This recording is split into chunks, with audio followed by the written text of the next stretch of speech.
hip hop, hip hop, hip hop, hip Bars is back. hip hop, Sam hip and hop, oh God, hop. Lost. Okay. Scotty Love, Marilyn Love, they from Michigan, so they not about the bullshit. Right. She was So her. so Angela's brilliant. I mean, her son's that's my nephew, BJ. He's brilliant. Now he's writing. BJ's father, Brad Kaya Sr. Angela's like, a lot of this stuff that you see, Angie would go over the scenes and shit with us. Mhm. Because to tell you, the truth, I suck as an actor. So Angie brought a lot of that stuff. Like a lot of comedians try to be funny Mhm. in front of a camera instead of using their instinct of the situation. So the situation in life, the situation is serious, but you may do some serious shit, but it might be funny. Right. Make that sense, and that's what I learned from Angie. Actually, it's like don't be funny, just play the situation out. She's actually really brilliant.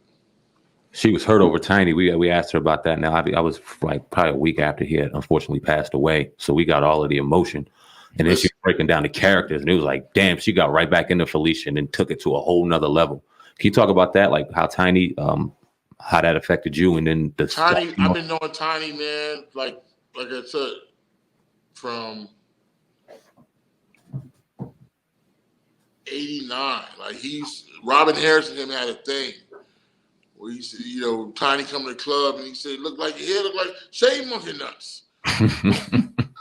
That whole Bebe Kids shit started with Tiny taking time.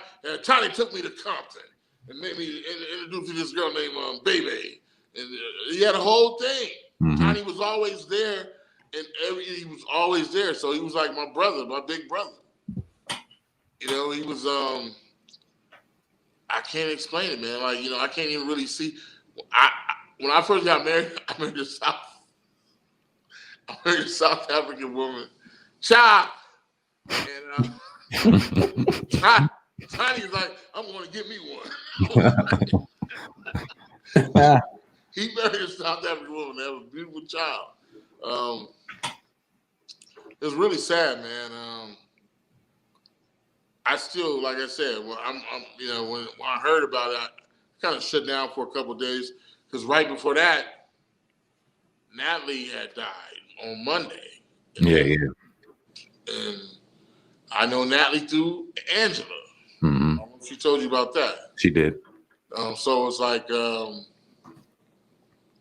was Natalie and then Tiny. So I was like, wow. It was. That's why I told my family we ain't giving no gifts this year. Our gift is a gift of life, and to honor that with us. You know what I'm saying? Let's just feel, my father got a jacket out of me, slick motherfucker. Cold in here. It ain't cold in here. You think Gucci open? No, nigga. I think Gucci open. My father the only one got it. It's cold in here. You think it's cold in here? He's funny. So yeah, Angie, brilliant. I mean, she was the one that helped Chris. Chris didn't get. Did we go over this? Chris didn't get that smoky part at first. No, we never talked about that. He didn't talk about it. Oh no, he didn't get it at first. He was like, man, nobody want it, man. Fuck it. He went there and kind of half-assed the shit. And then me and we went over to Angie's house, and Angie was like, "Okay, you big." I had got the shit. It's like, okay, y'all do this, and we tweaked it with her. She made some spaghetti. By the end of that spaghetti, that nigga was smoking. She told us that. Yeah, she told us that.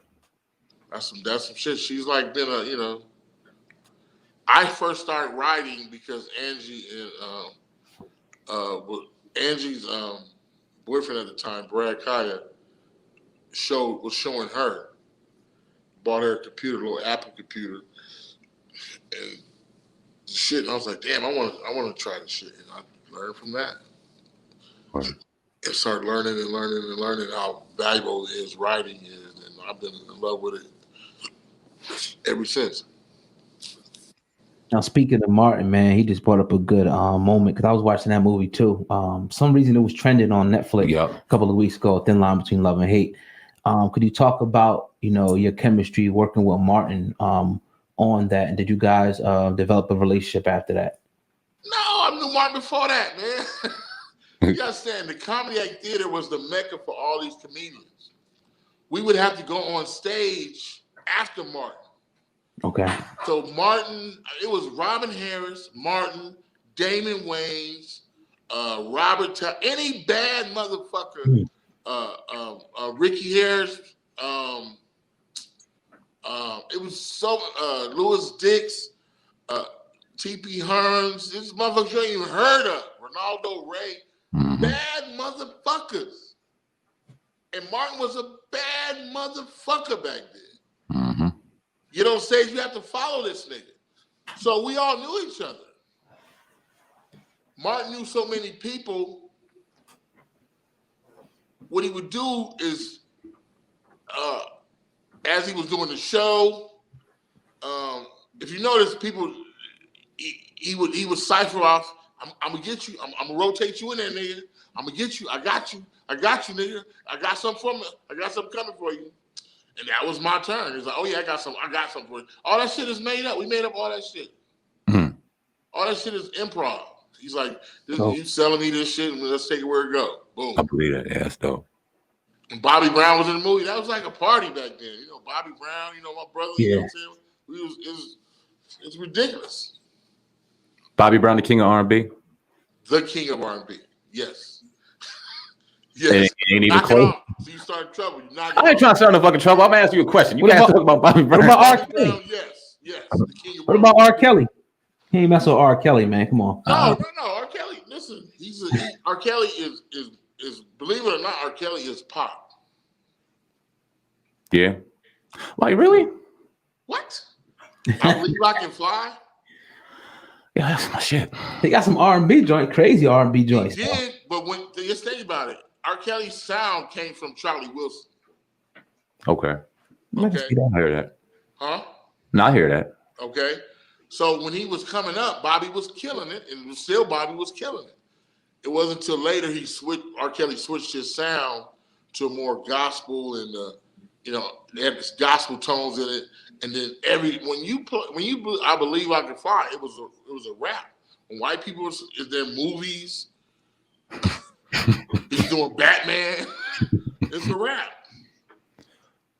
So what turns a R&B artist or a hip hop artist pop? The fact that they get in the white mainstream, does that make them quote unquote? I always say if your music can be played in the elevator, you pop. There you go. If you get in the elevator and you hear, I believe you pop. They're not playing whoever these niggas is now. I don't even know these niggas. I don't know. I mean, you might hear every little step I take in the elevator though. No, I'm gonna tell you what Bobby Brown you're gonna hear. You're gonna hear that maybe, but you're really gonna hear the one from Ghostbusters. Which one was that? Call the Ghostbusters. On our own. Woo! Trust me, that's my brother, but I'm a fan too. So Word. Bobby Brown, yeah, he's I would say, listen, when Whitney said it, she didn't stutter. Word. She proclaimed it. Yeah, if I'm the queen, he the king. Fuck with that. That's right. Going back to the comedians, though, man, I'm interested in knowing. You've been around a lot of them. Who are your top 5 comedians, if you could put like a list? Oh man, that's so. I can't do that because. Come on, man. The top 5 comedians is going to be the Rushmores. Is going to be for me. Is going to be Richard Pryor, Yeah. Bill Cosby, Ooh. George Carlin, one of my favorite, Freddie Prinze Jr., Dave Chappelle. why y'all be fun? Why y'all fucking troublemakers, man? Fucking troublemakers. That wasn't in the script, my nigga. I promise. I would tell you, I'd say Dave Chappelle is a great comedian, but he is not a Rushmore to me. I mean, I agree. The dopest shit he said recently was the shit he said on Saturday Night Live. It was some Richard Pryor shit. I was like, God damn, that nigga, he getting there. Mm-hmm. But I mean, you see, I judge on the past. You know, like I was telling